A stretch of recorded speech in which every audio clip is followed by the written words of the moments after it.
the utilization of the principles of Namhat and congregational preaching have come to maturity and borne fruit in Sridham Mayapur. This year, over 1,500 congregational members gathered from all over West Bengal, Orissa, Assam, and Bihar in East India to celebrate the annual ISKCON Namhat Regional Reunion.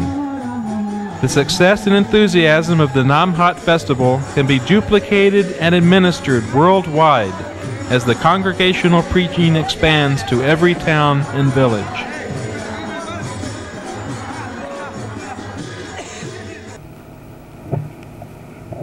Srila Prabhupada ki,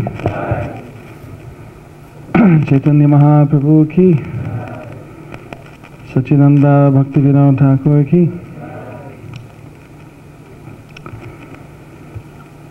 So that we didn't have an edited tape. The tape you saw was some excerpts from the 1993 Congregational Preaching Sammelan. Sammelan means like festival.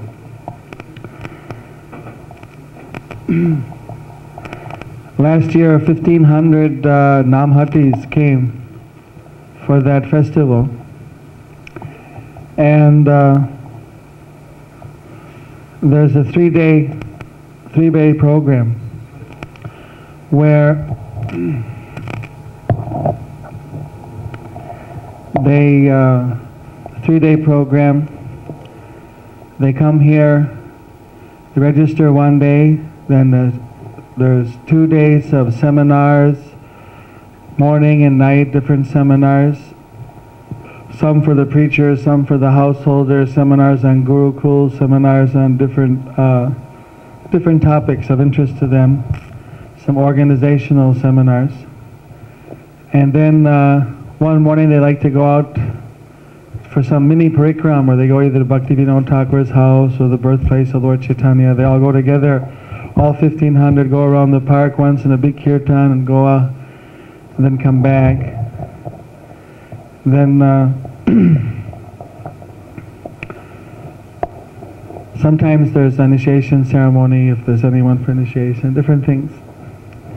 There's a 3-day festival. When in 1977 I asked Prabhupada what to do, that as you may know from the folio or that from historically, that 1977 Mayapur was attacked. We were attacked by our own neighboring village. After the left front government came into power here, the communist government, they had somehow, one of the leaders had encouraged the local Mohammedan village, who we always had peaceful relation with. We've in fact employed them, everything good, but somehow got them encouraged that if you attack the Hare Krishna devotees and take over the ashram, we'll give the whole ashram to you and you can have it as a madrasa, which is a Mohammedan school. So they attacked us and there was like a big full-on battle here. At that time I was in Vrindavan and Prabhupada sent me back here to help with the situation. 17 devotees were arrested. It was a big crisis. And I called all the villagers here. We had a meeting.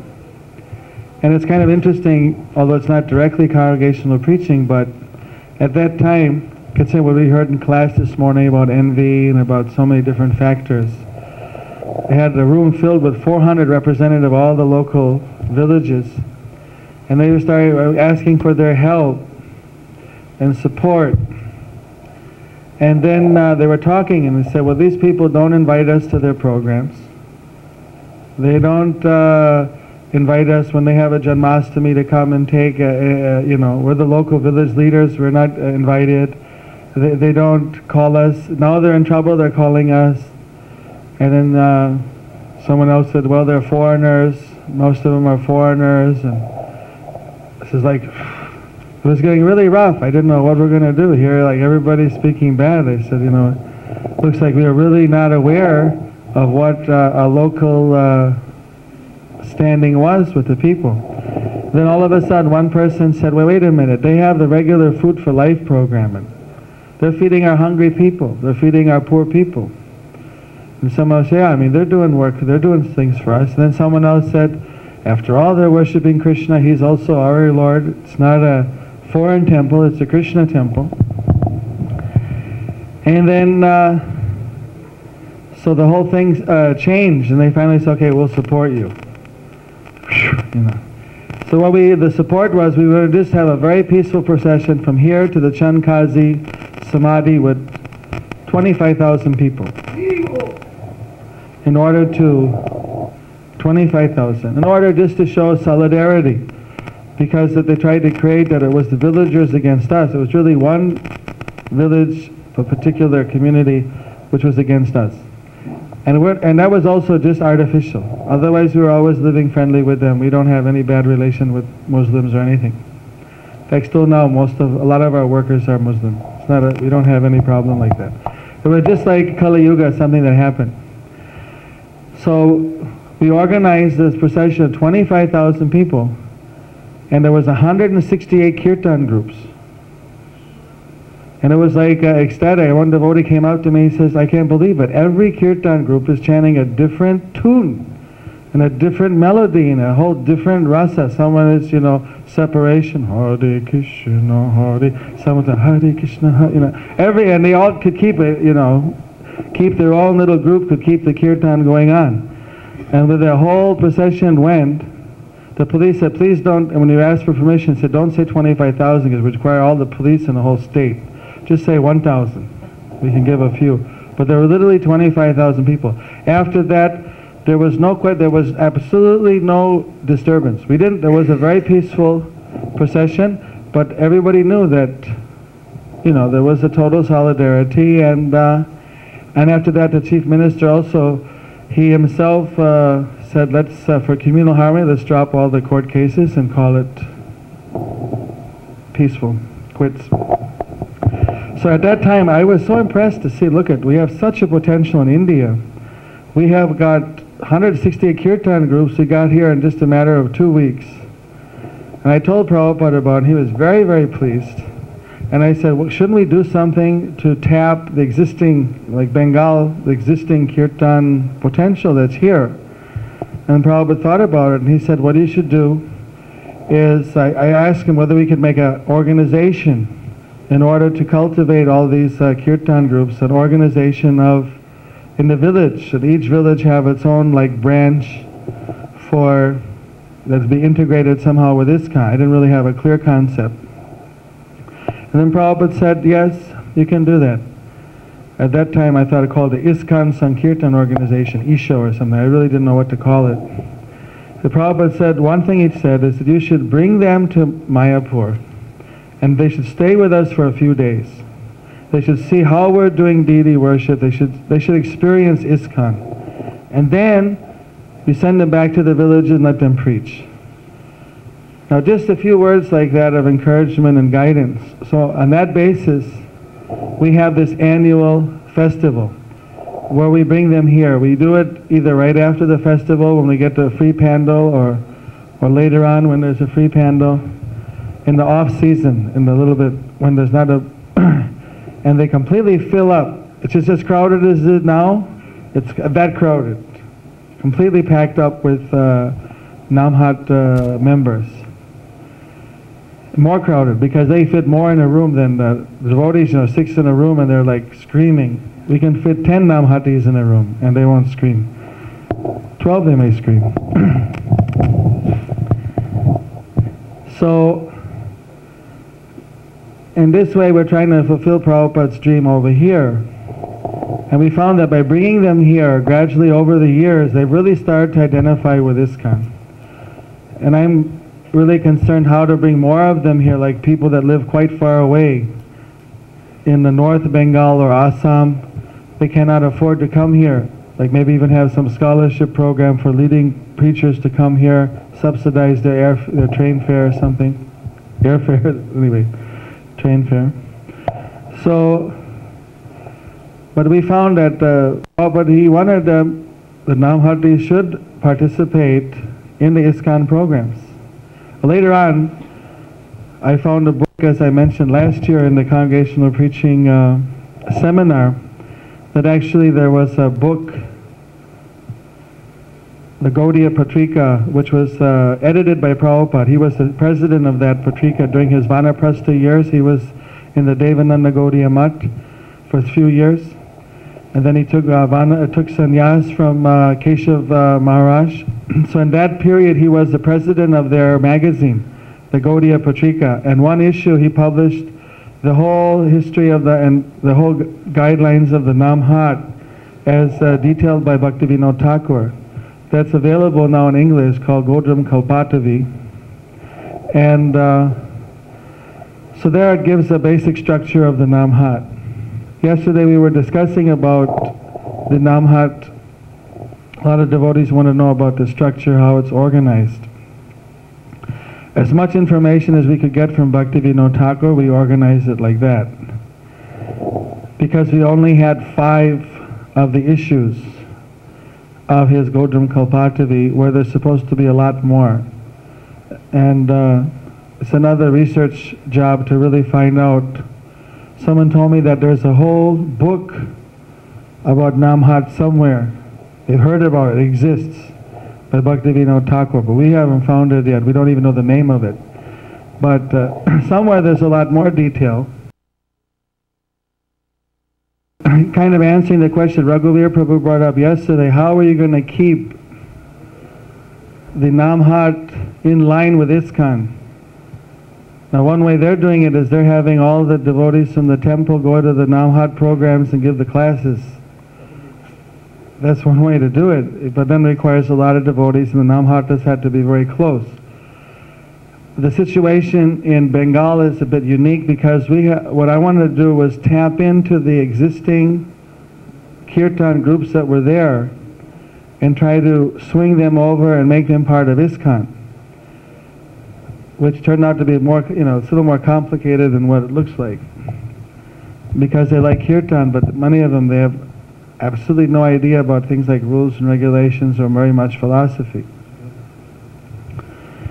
But that was the idea, so we started to encourage the kirtan groups to enroll with the Namhat, and then we would worry about like integrating them after they signed their appeal for registration. But I could see that the whole thing could come completely out of control. There was a big danger. So the first thing I did was, knowing that in India people are rule and regulation conscious. If you have everything written down, this is the rule. This is the law book. We follow this, they'll follow that. And if you don't have it written down, the tendency, whether they'll speculate like anything, and it'll go everywhere. So that's why first thing I wanted to do was write down a rule book that would contain the whole basic functioning of the Namhat. So I took shelter at Bhubaneswar, where Prabhupada wrote. It's a very quiet temple. That day, it was very quiet over there. And for a couple of weeks, I just wrote the entire rules, aims, and methods of administration of the Namhat, called the Rama, Rules, Aims, and Methods of Administration. And that was based on Bhaktivinoda Thakur's structure. And what I didn't get from Bhaktivinoda Thakur, I studied the Lions and the Boy Scouts, which seem to have similar structures. And I got some ideas from them. The Lions have also got a similar hierarchical, they have the district governors, and I don't know if you know any about Lions. So anyway, I just to study some other, how they did it, because there was no numbers. Bhaktivinoda Thakur never said how many groups were there in a particular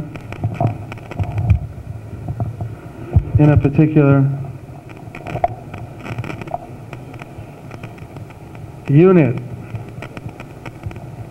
He had the state, he said there'd be a state Senapati that would come down, and there would be a district,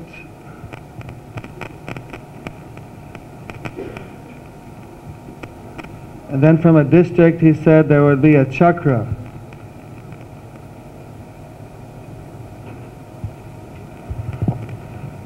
So a state, we know what a state was, we knew what a district was, we didn't know what a chakra was. Also a state was like, it's a very big, in the beginning a state meant it was very spread out. So we thought that Namhat should have units, like the Lions, they didn't strictly stick with a governmental state, but they had what they call their own district, Lions district, which contains somewhere between 100 and 200 Lions clubs. So like that anyway, this took some inspiration, but and gave a basic structure. But the main thing that we're doing is more or less what Bhaktivinoda Thakur said. We have state, district, and really for state we use region.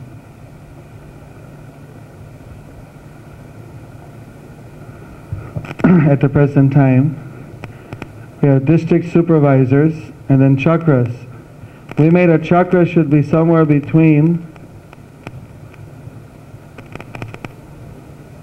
9 to 12 sanghas.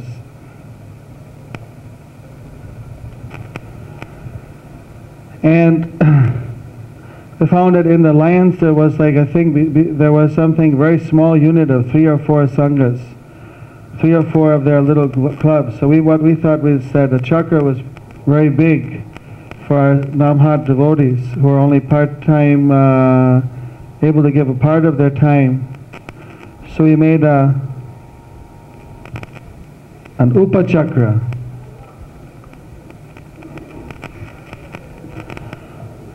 Chakra means circle. And everyone knows Krishna holds the chakra, Shankha Chakra Gada. Chakra is a circle. And the upachakra is like a semicircle, sub-circle. So we made this one, there's 3 upachakras for every chakra.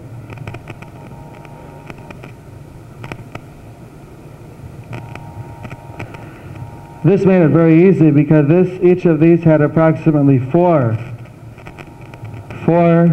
clubs.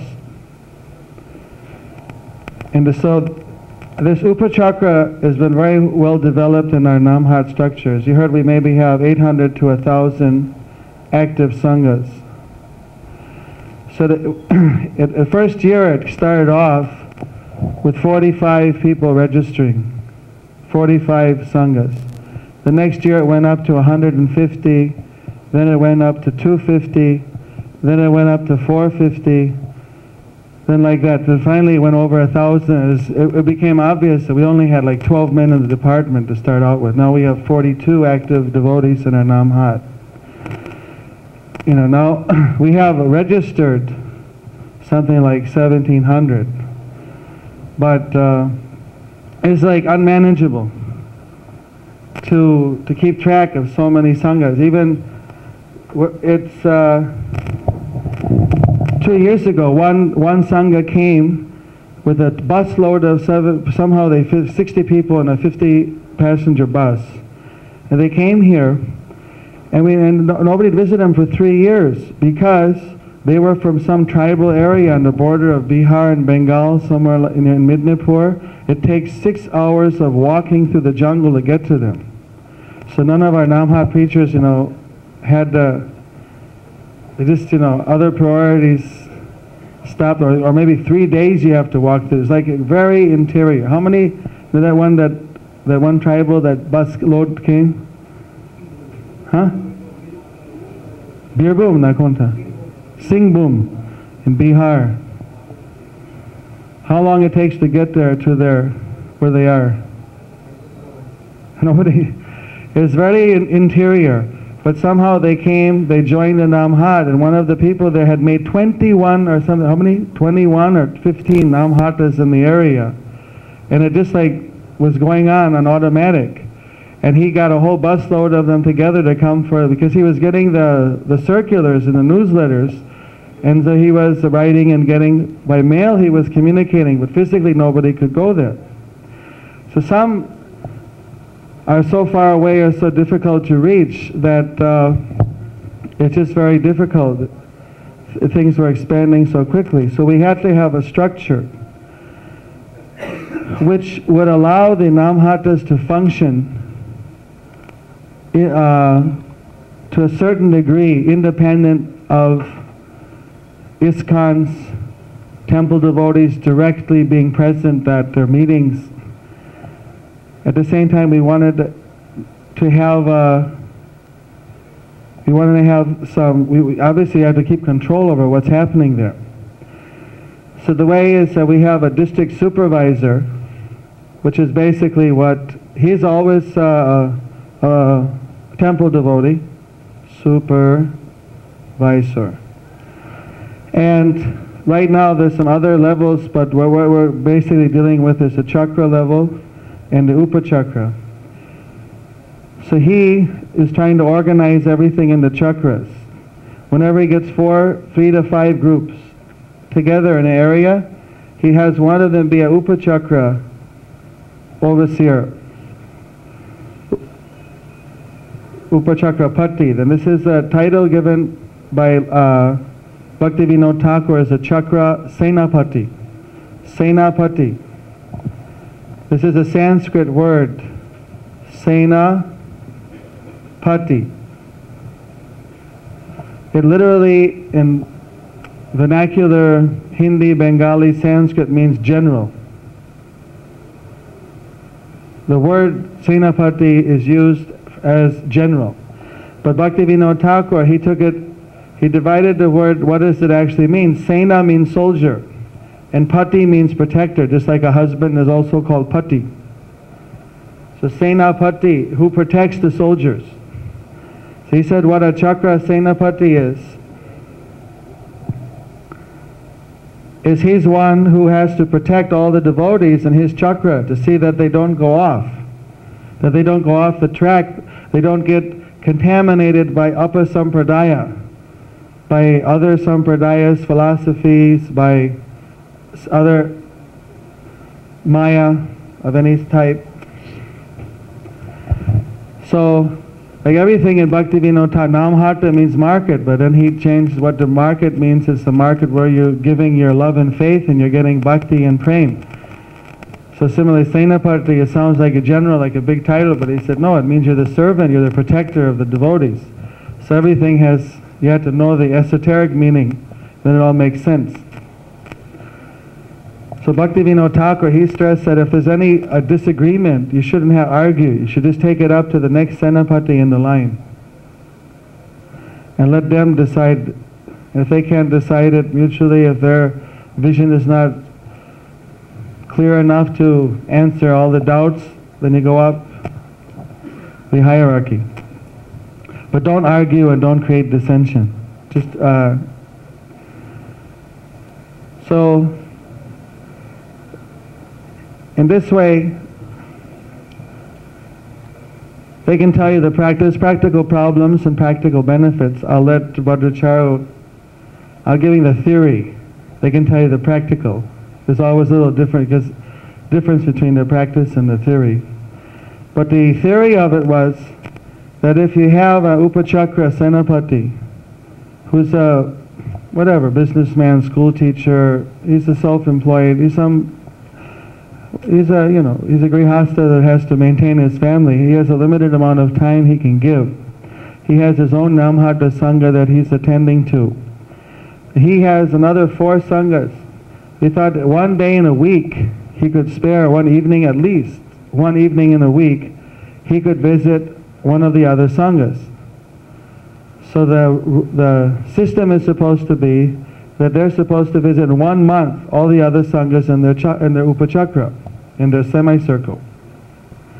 So that way, this person has a contact with each sangha and knows what's going on once in a month. And the chakra senapati, he's got 12. He's supposed to visit in every month. He should go to one sangha. Sangha means a service group. In this upachakra, one in this one in that one. I mean, maybe there'll be 2 in one, but at least he should visit each upachakra once. So in a period of 3 months, he can cover each sangha. He'll visit each sangha once every quarter. And he'll, in every month, visit one in each of the separate areas.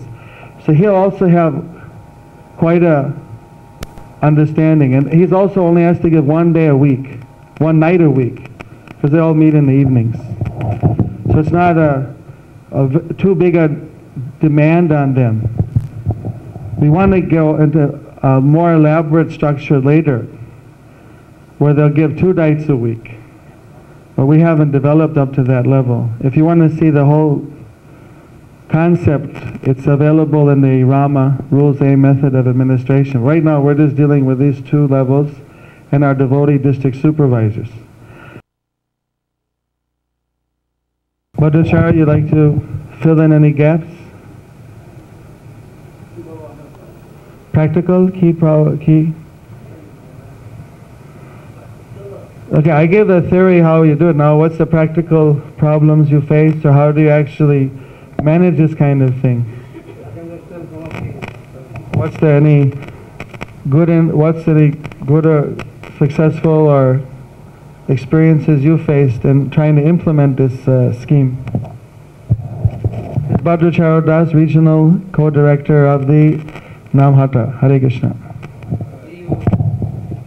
Om Jnanatimirandasya Jnananjana Salakaya Chakshugurumilitam Jena Tasmai Sri Gurave Namaha. So, as you have heard that this is the book where all the rules, aims, methods and administration is contained here. But here in Bengal, before we were not having so many educated people, and especially people that do not also appreciate English so much. So for them, whatever they need, we have printed some Bengali books. So this is a book, Sabadal Prasasanik Pustika. That means this is a guidebook for the service group, where this book is explaining the duties of the executive committee in general, and also in detail the duties of the secretary, the president, and the treasurer. And also this explains this explains also what are the principles, the minimum regulatory principles the members should follow, and what are the advantages also they can receive by becoming a member of Namhata, and the different varieties of membership one can actually receive from this Namhata group. And the process of having these weekly meetings, how this should be done.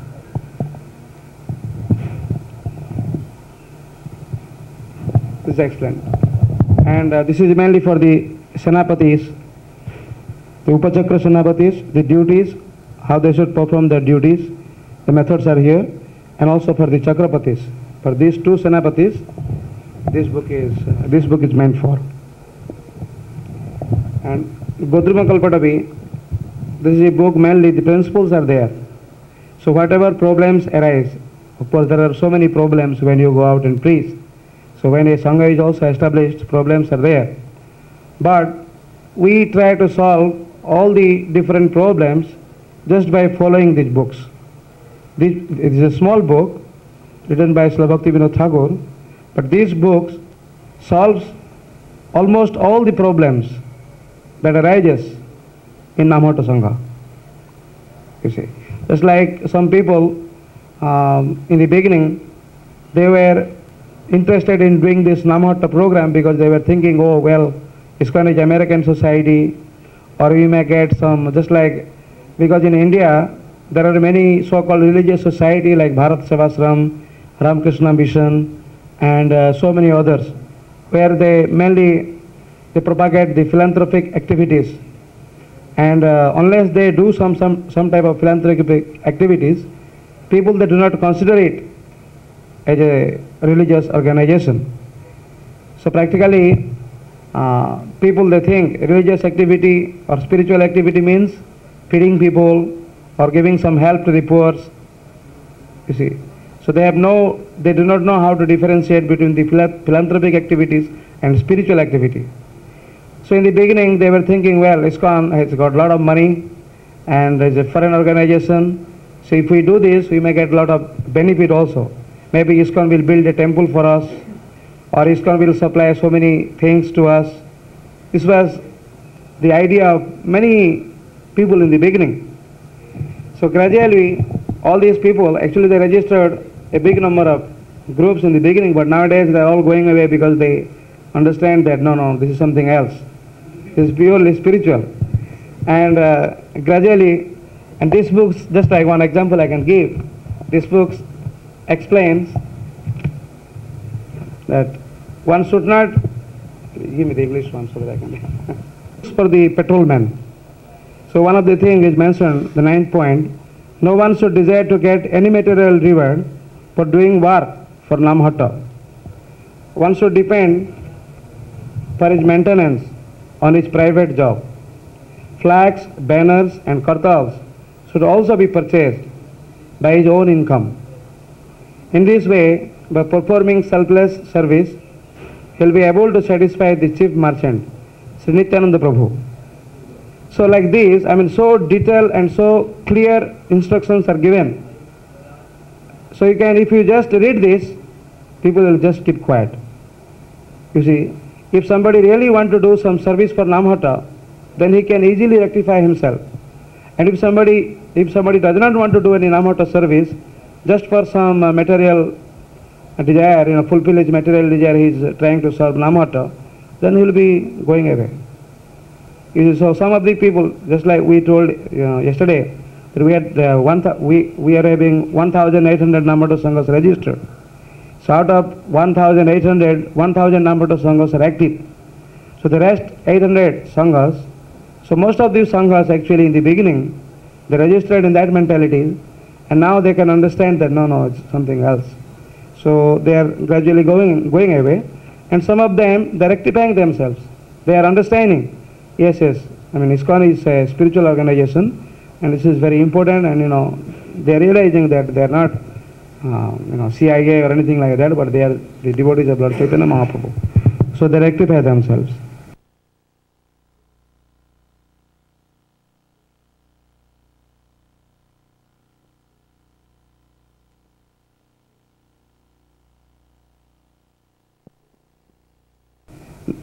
Before people, they used to say us CIA. But now they don't tell CIA. They're telling us BJP. BJP is a political group mainly supported by the Hindus. Or, to get the Hindu sentiment or to get the votes from the Hindus, the party is meant for. They are called BJP, Bharatiya Janata Party. So nowadays people are no more telling us CIA. This is old topic. If you do some religious activity, they think you are BJP. Even the Chief Minister of West Bengal, the present Chief Minister, many times he is warning, just verify the activities of ISKCON, whether they are taking part in BJP or not. You see, and many cases, mainly the CPM government is opposing us, not directly opposing, but they are a little bit hesitant, or they are a little bit curious. They feel a little strange. They wanted to know whether we are the agents of BJP or not. So in the beginning, nobody wants to actually show himself, okay, I am the ISKCON leader. People, they may say, okay, you are a BJP agent, or you are a CIA agent, or whatever it is. So in the beginning, nobody wants to take any responsibility, only maybe few, one or two. So in the beginning, there is no problem for enviousness, for getting position. But later on, when the Sangha grows, and the Sanghas become very prominent in the village, and they organize so many nice religious festivals, and also people start to give donations, you see, then that thing comes. So sometimes it is very, very difficult to control them also. But then, all the time, where there is problem, we go always there. If there is a problem, we just do not keep aside. We know there is a problem there, so very frequently we go there, very frequently we keep contact with them, and we have communications. And somehow or other we try to solve, but the problems also remains into some extent. And the problems also get solved. Like in our society, everywhere the same. But the problems will be there. You have to work hard. And some advantages in organizing this Upachakra I can just tell you something. Of course, we have now few chakras and few upachakras. Here people, in the beginning, because we were uneducated, the preachers, in material sense, of course. So we were not daring to go to the educated mass and preach. It's because we cannot speak their language and things like that. Spiritually there are many educated devotees than myself, but they can't come and speak because they do not speak English language. You see, like Golachandra Prabhu and others. So in the beginning mainly we were dealing with the village people and uneducated people, but they were nice people in the sense spiritually they are healthy. So nowadays for last few years we are getting many educated people like the school teachers and young people, college students and school students, and even some political leaders. So we are actually attracting now, Somaradhar by the mercy of Lord Chaitanya Mahaprabhu and Nityananda Prabhu, now there are a good numbers of educated people. They are getting attracted and joining, taking initiations and taking initiatives in this matter for the last 3 to 4 years. So the village people, they are not very much into, these official things. They say, well, we will do bhajan. So what is the need of having organization? What is the need of writing so many reports? Just like we have monthly report. This is the monthly report. Every month they are supposed to send. And people are sending. So if they do not send, we give them the reminding. Why are they not sending? So this includes practically the complete information, what we are interested to know from them. So these advantages of the Upachakra, just like this is a very good Sangha, strong one, and this is little bit weak. This is a nice Sangha also, and this one is weak. So if the people from this village come to this village, or the people from this and this village come here, then they become strong. And when they do themselves a program once in a week, the villagers may not be interested what is going on there. But when they see people from all the different villages, they are coming to their village, they are doing Harinam, then in the evening many people are gathered. So I just to tell, once in a year there are 4 sanghas here. This is called one Upachakra. So once in a month they get together in one place. So first month they get together here, and after 1 month they will come here, and 3rd month they come here, 4th month they come here, then again 5th month they come here. That means 3 times a year they get the chance to have joint conference. So that means once in a month they get together in one place, and that is in a rotational basis. So while the people or the members of the Namata Sanghas, they come from 3 different Sanghas and they get together in one Sangha. So naturally these people will be more encouraged, and also the villagers will be more interested to know what is going on. So this Upachakra organization actually enhance the strength and encouragement of one weak Sanghas. You see. Then How many people gather together at that time? it depends. Suppose this Sanghas has got 10, this Sanghas has got 50, this Sanghas has got only 5, and this Sanghas has got 7. So all total 60 and 65, like 70, 80 devotees, and they do Harinam in the afternoon, and just like the regular program, Tulasi Arati, Sandhya Arati, and some bhajans, and if there is a qualified devotee to give class, he will give class. Otherwise they read from Srila Prabhupada's books, and they prasadam. If the villagers are capable enough for distributing prasadam, then they make arrangement for, say, 80 Lamota members are there, and even they, and also plus say maybe 50 guests. For everyone they make prasadam, rice, dal, sabji, and things like that. Any other question? Yeah. Sanghas and Upachakra. No, Difference. That depends. Maybe mainly this is from 5 to 10 kilometers. 5, 10, 15. You see. Some of the actually we try to do just like within 4, 5, 6, 7 kilometers also you'll be finding 4 sanghas. And some of the places you may have only 3 sanghas. It's all right. They can do. But suppose if there are 2 sanghas, then these 2 sanghas will try to sponsor some other sanghas. In that way they make 4.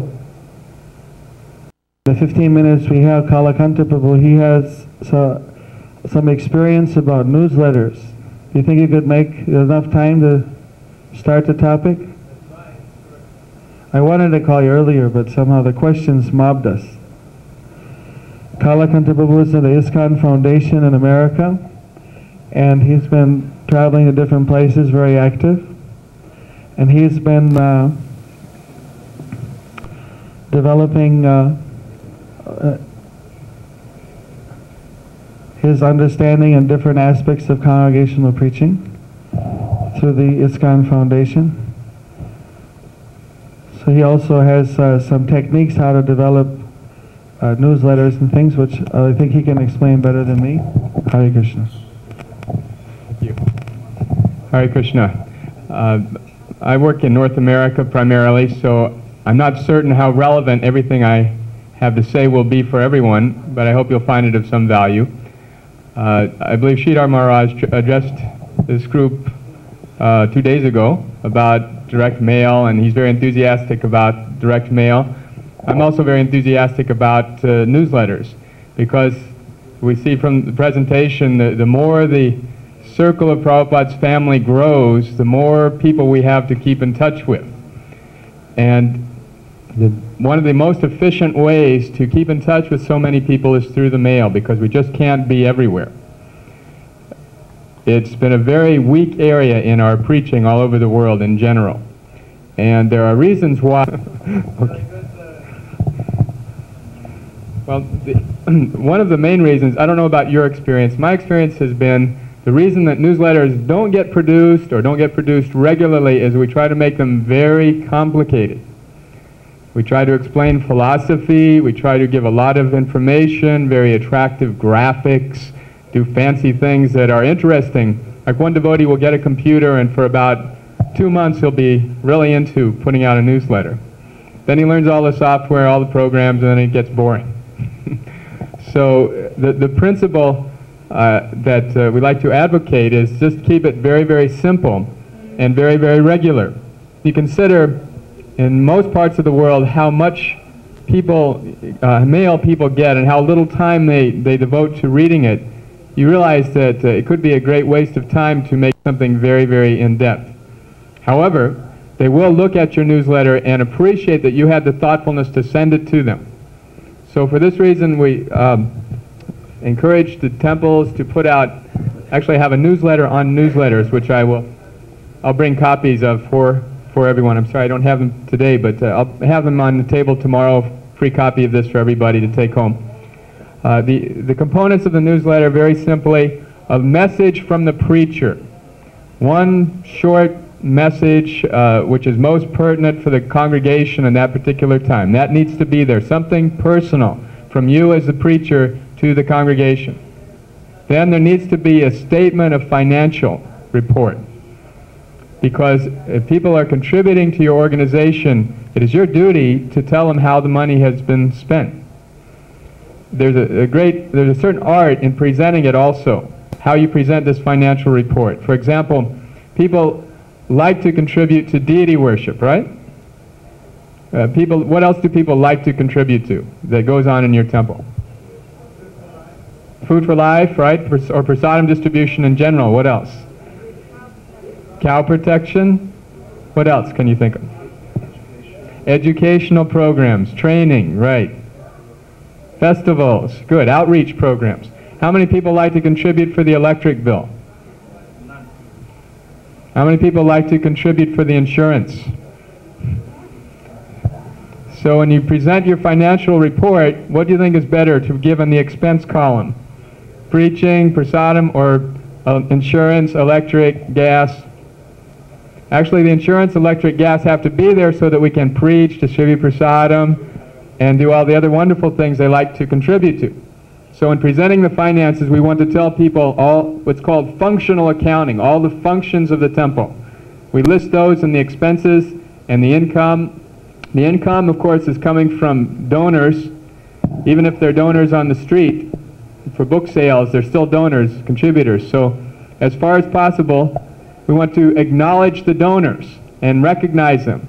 Everyone likes to see their name in print, right? So if they contributed, this should be a big part of your newsletter. All the people who have been contributing for your project or temple. I was speaking with Radhanath Maharaj. He's been very, very successful in Bombay in developing a congregation. He said, Maharaj, what do you put in your newsletter? He said, I announced the 25th wedding anniversaries. I announced the birthdays. I announced the births, all the things that have happened in the families of our congregation. And that's why everyone who gets that newsletter loves to read it. They like to read about all the things that involve them. So if they're contributing or if there's something happening in their life, this is excellent content for a newsletter. But all this material can fit maybe on one sheet of paper, front and back, boss. Because that makes it very easy to produce, inexpensive, and easy to mail. So these are some of the ideas in keeping in touch with your congregation in a way which will help them want to support you and appreciate hearing from you and get something from you that they really enjoy reading. That's it in a nutshell. Thank you. Are there any questions now?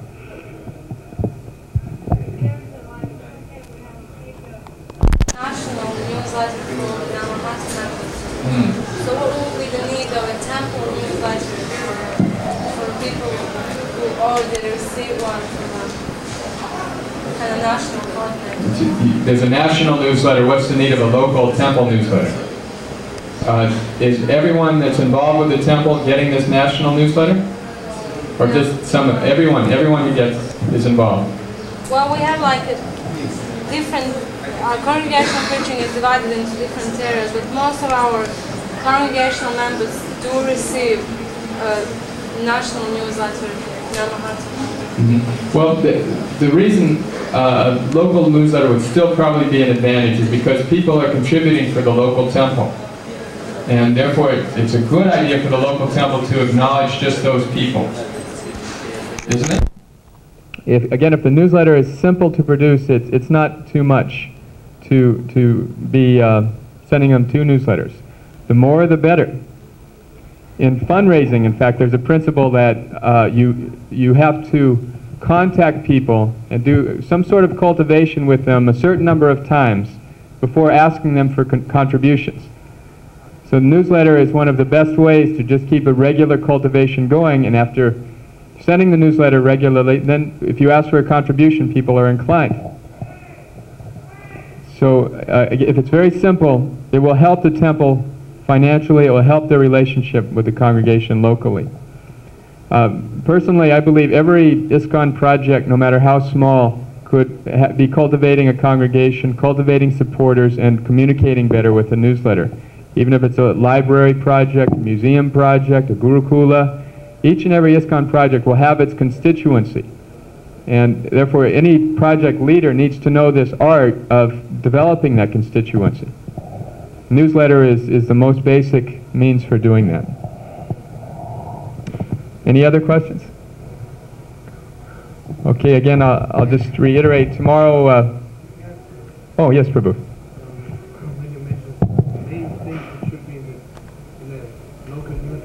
Not so much philosophy, but how the finances are. That you give some information about how the money is spent on this. Could you make a list of the main important features which should be in such a local newsletter? That information is in detail in this newsletter. I'll have copies tomorrow on the table, free copies. Really, the 4 constituents of the good newsletter are again, the little article from the preacher, the financial statement, acknowledgement and recognition of donors, and also you want to include a calendar of events, things that you want the reader to participate in. It's just common sense, isn't it? You keep it short and sweet, and people will read it from start to finish. Okay, anything else? Maharaj, thank you. Hare Krishna, thank you very much. Hare Krishna. That was dynamic.